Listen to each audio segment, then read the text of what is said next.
Hello, everyone. Welcome to episode 31 of the JuvoHub show in podcast and on YouTube. We appreciate so much all of you, our wonderful audience, and how you support this show. Today, we are bringing back to the show John Rebol. We'll introduce him in a second. So we're looking forward to having another great conversation on the scope of wellness and being a consumer of your healthcare. So we're going to dive into that in just a moment. First of all, John Rebol, welcome back to the show. We're glad to have you. Thanks, Jonathan, for having me. Happy to be here. Yeah, it's nice. Last time you and I got into some nice specifics on just best practices for wellness. So I'm interested to hear your take. Here we are a year later. Where are we at with this topic, and what are some things that employers can think about? So, John, you are a certified corporate wellness specialist and employee benefits consultant with Higgenbotham HR Services. So that is an amazing title, and it really describes your passion for what we are going to chat about. But one more thing before we get into the subject. Mark Howell, the man, my co-host. What's happening? Welcome, dude. You know what? I think the better phrase is just your co-host. The man is a lot of pressure, Jonathan, but yeah, I appreciate that. I'm glad to be here. It's a great topic, so I'm anxious to dig in too. Yeah. And it's especially today, like, has there ever been a more critical time period where healthcare and wellness has been on people's minds? It'd be very difficult for any of us or anyone who's listening to this show to say, no, I haven't been thinking about wellness. No, it's no big deal to me. Can't even imagine that. So John, let's jump into it. So the question is how to be a consumer of your healthcare. And interesting way to kind of kick the show off. So give us a summary, and then we're going to kind of dive into some thoughts and best practices on what you think about that. Sure, I'm a big fan of keep it super simple. So I'm not going to get real technical on this, but there are some things, in regards to being a better consumer of your healthcare. It's just some things that we advocate with our clients. When you're looking at your health insurance package, your benefits package at work, is to really look at what you have. There are EAPs that are associated with most health insurance plans. That stands for Employee Assistance Programs. Mm-hmm. And they're very underutilized. It's usually just an 800 number. Even if you're not feeling very well or just feeling yucky, you can call these numbers. It's completely confidential, and you'll have somebody that you can talk to, a professional that may be able to help you with something. If things are even deeper than that, you could go deeper. Another thing that I try to talk to our clients about is you should have an idea of where the urgent care facilities are close to your house. If there's an emergency and you have your health insurance with your company, it happens so frequently that all of a sudden the emergency occurs and then you just don't know where to go. All of a sudden you're running off to the emergency room, and that might not be the best place for you to go. So take a look at your policies, figure out what urgent cares are in network close to your house. And another one that even actually happened to me is by my work. What urgent cares are around work, that if all of a sudden you're feeling funny or you need, help, that you should know where those urgent care places are. So these are just a couple of simple things to really take a look at when you're looking at your healthcare benefits at work. Take a look at them and see what things are there. Another big thing that a lot of people don't look at is their most programs come along with a teledoc, something that you can actually call in and speak to a doctor or a healthcare professional. And a lot of people don't even know where that number is. So just, keeping things very simple is get that stuff organized. So when an emergency does come up, you know where to go in turn. So that's just just a few little things to look at when you're trying to be a better consumer of healthcare. Know where the help is. Mhm. You know what? I wish I had heard that advice years ago when I had a kidney stone at home during dinner, and I was all bent over in this terrible pain, and I couldn't remember where the urgent care was. It was, well after hours, and I got in my car and I drove myself around trying to find one in that kind of pain. Have you ever had a kidney stone, either one of you guys or Oh, anybody? I've heard about it though. I don't. I never have, but I hear that they're really painful. It is awful. And I tell you, that's probably the best advice so far right now, is that know where those types of facilities are at all times, either at home or at work, right? So for sure, that's one thing that I did certainly after that. Yeah, it kind of gives me the visual, John, of like, do you know where your fire extinguisher is? Do you know where your fire exit is? Do you know, what's your emergency procedure? These all should be part of that. And, and it kind of leads to another question related to, like, do you feel, or do you have any comments on, like, what does it take to just not, we were talking about this before the show, like, for the most part, we either write a check or it gets a deduction from our paycheck. And that's the extent that we pay attention to our health care, is the fact that it's a financial thing that comes out of our monthly income. What are you talking about? What are you hearing in order to kind of get people into, like, paying more attention to their health, not only the fundamentals of what's available to them, but just in general? What's the conversation like these days? Just living a healthier lifestyle is a big part of things. I think you're talking about your health, what you're paying for your health insurance. A big, huge topic right now, and has been for years, is just the rising cost of healthcare. And it just keeps on going up and up and up. And as an employer, if you're looking at this thinking, how in the world can I get this to stabilize? If I could get it to stabilize and actually go down, that would be amazing. And once again, I think it's back to keeping things simple. Any type of insurance policy, just think about your homeowner's insurance. If you have a bunch of claims on your home, your insurance prices are going to go up. Right. If you have a bunch of unnecessary claims and people are going out of network instead of in network, these things cause the premiums to go up.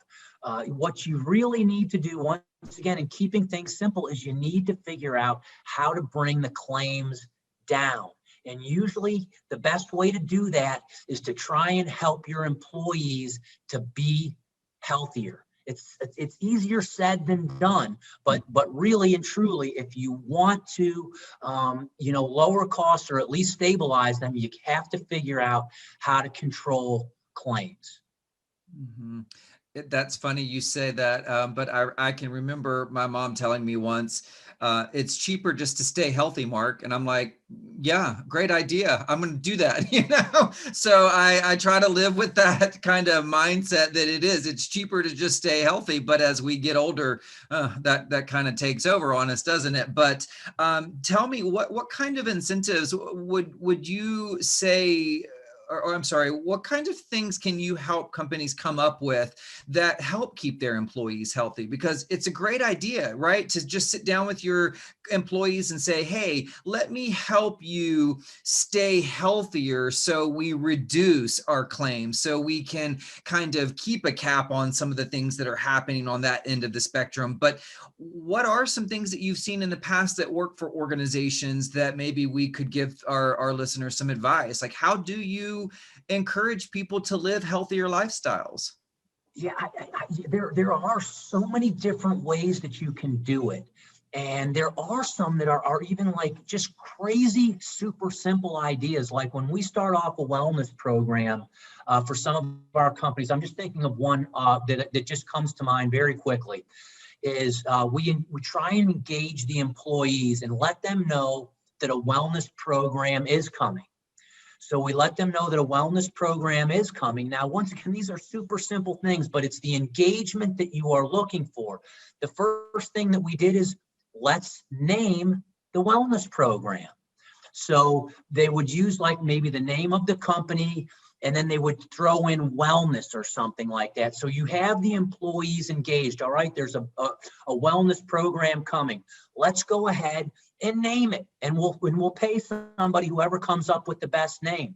After we did that, we created a logo, 3 different logos. So we have the name, then we put a logo on it. And then so you just slowly engage the employees. I will tell you, this doesn't happen overnight. Unfortunately, it takes years. You just have to slowly get things started. And then another huge thing about this is upper management has to be bought in 100%. If they're not involved and they're not ringing the bell saying that this is a good thing, it really has trouble, really catching hold if they're not engaged and they're not all for it. So you can just and then you can get more elaborate with, you'll actually reduce, the cost of health insurance if you do hit certain benchmarks. There could be certain goals and things that you need to do, and you could actually incentivize the employees by actually lowering their health insurance cost because they are doing certain activities to try and live a healthier life. Mm-hmm. That's really cool. So, I've looked at those too, John, and I was just checking out my phone real quick just to see some of the ones that are still available out there. And it doesn't really matter what size company too. I know even for our little company, we've looked at it and are looking to try and implement something along that line where there is some sort of an incentive for, and they have these apps out there that are very simple that you can, as a community, as an organization, be able to track steps or running or anything along that line. Everyone's different, but from what you're saying though, it's like that's the kind of like community sense that companies need to kind of look into and see what's going to be a good fit for them and get everybody up, engaged. And I hear you. Like it's been a tough conversation for years to move past. Well, simply looking at when we look at our fiscal year and we're planning for the next year, how much can we afford for health insurance for our company? Well, here's the number, and just looking at the number and not really looking at what the number is associated with, and looking for creative ways to figure out how we can get that number to come down for the overall employee benefits. I heard one of our guests was talking about, no, it wasn't a guest. It was a podcast I listened to yesterday, and it blew my mind. It's like, well, there's a big difference on how much health insurance will cost for perhaps an entry-level position in property management on site versus at corporate. And so those numbers may look fine for one position, but they may be really, really difficult to be able to budget for someone who's entry-level or working on site. So these are just some big things. Yeah, like you said, that leadership really needs to just not be like, okay, what's in the budget and boom, sign, move on to the next thing. Like there's got to be a deeper dive into the whole complete picture. Mm-hmm. Yeah.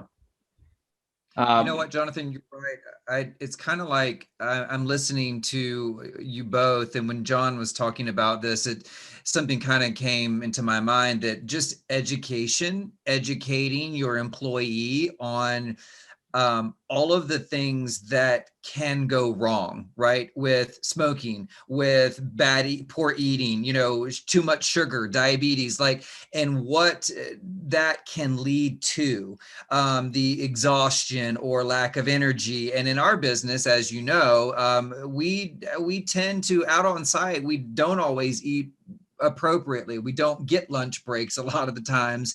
And I can remember, the smoking and just the poor circulation. Like, I think it would be kind of fascinating, John, to actually put a program together where you say, hey, we want to be able to educate your employees on the benefits of, staying healthy, or really maybe do the reverse and do the scare tactic. I listen to scare tactics, like if you tell me what could go wrong, especially as I start to get older, then that makes me want to pay attention a little bit more and maybe take some steps to encourage the whole healthcare idea. Isn't just me going to the doctor and having my blood work done, right? It's about me taking responsibility for the decisions that I make every day, what I put into my body and how I treat my body. So, yeah, it's a novel idea.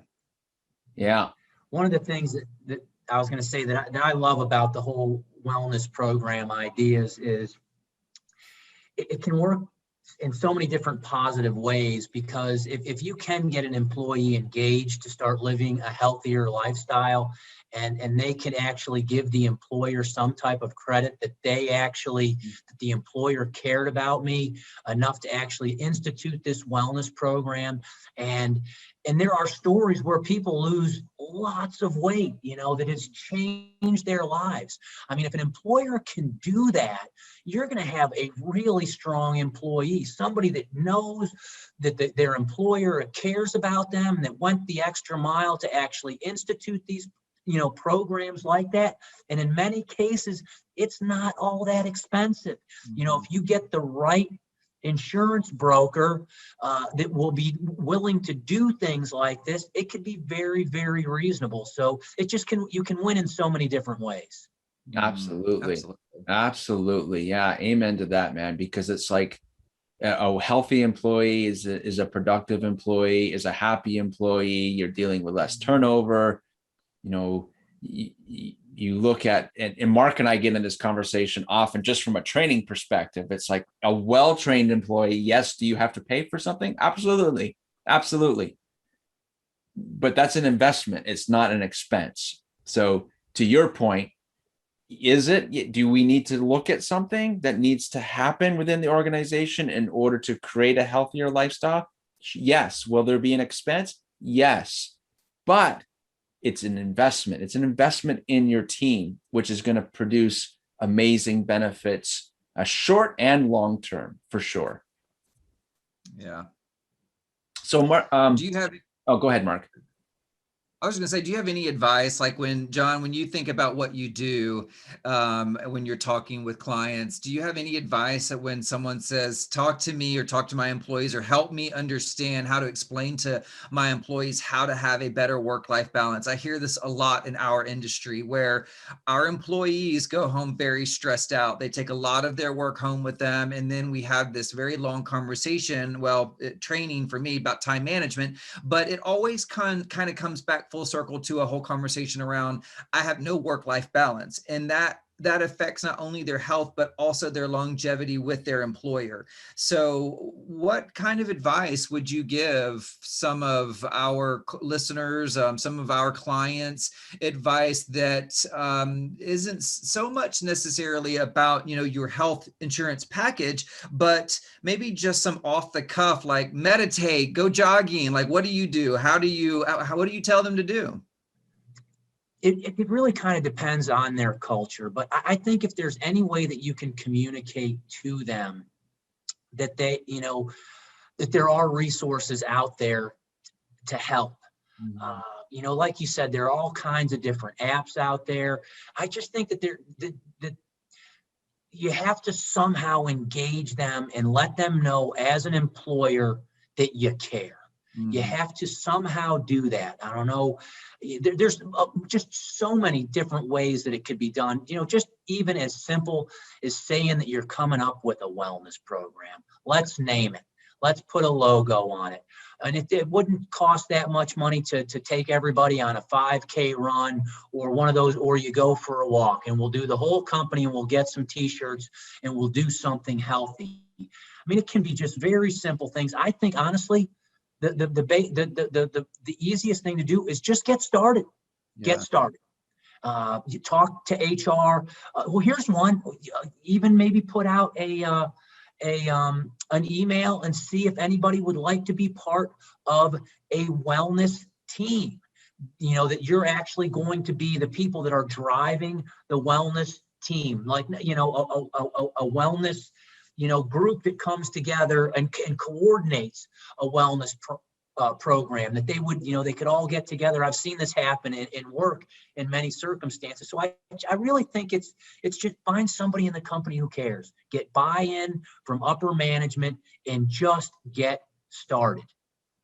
I like that. Jonathan, we were just talking about surveying your employees with our last guest, one of our last guests. And I think that's a great way to start, John. You know what? Survey your employees or send out an email and say, who wants to head up this? I know with our industry, we have employees that they want to be recognized. They want to be a part of the bigger picture. And if that bigger picture happens to be the wellness program, then let it start with that. So I think that's great advice.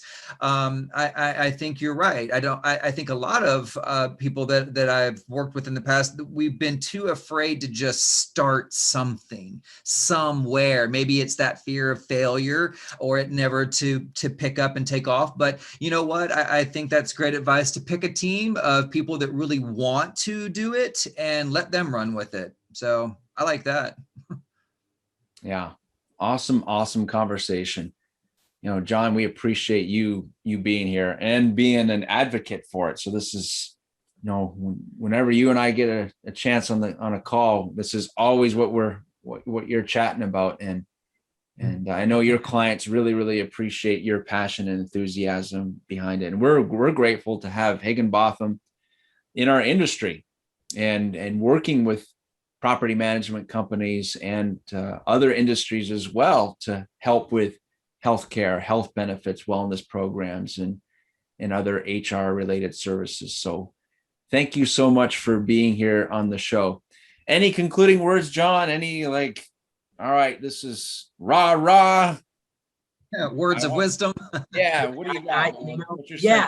I'm so happy to be here and have the opportunity to talk about this stuff. I really am passionate about it. And my hope is that maybe one person that happens to watch this, maybe it affects them in some way. Maybe when we're talking about the employer doing something, maybe you that are actually listening to this, maybe it's time for you to start something. Maybe it's time for you to maybe take a walk around the neighborhood and start living a healthier lifestyle, and just start slow. Don't go crazy with it. Just start slow. So maybe those are my closing words. If somehow we touched you, maybe it was something that Mark said. And maybe you, Jonathan, that they're like, oh, you know what? Maybe I can do that. So my hope is that in my closing words is that somehow in some way that this may have touched somebody in a positive way. For sure. Yeah, I love that. Love it. I absolutely love it. As a matter of fact, I have 8,000 more steps to go for today to get my goal. So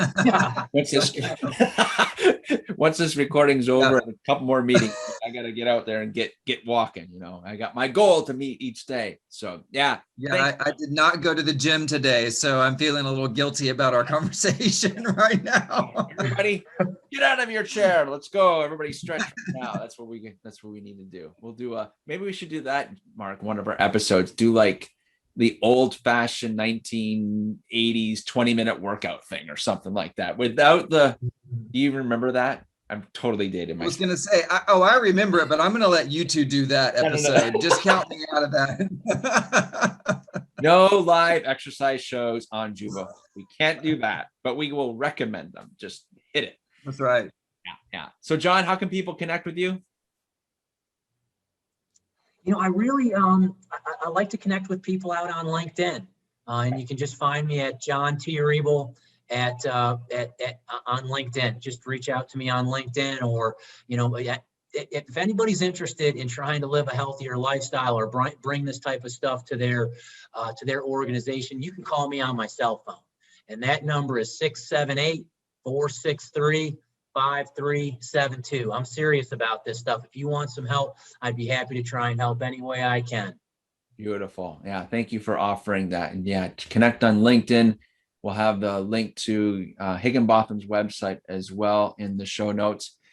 And Mark, from Howell Creative Concepts, industry Yes, training. sir. How can people connect with you? So yes, my company name is Howell Creative Concepts. Howell is spelled H-O-W-L, like Howl at the Moon. Howell Creative Concepts. There's a whole story behind that name, but or you can reach me at mark@howellcreativeconcepts.com. But yes, I'm always, like John said, interested in having great conversations about what we're passionate about. So if you ever want to reach out to me about any type of education, please do it either of those places. I'm on LinkedIn too, and Facebook, all that kind of stuff. Yeah.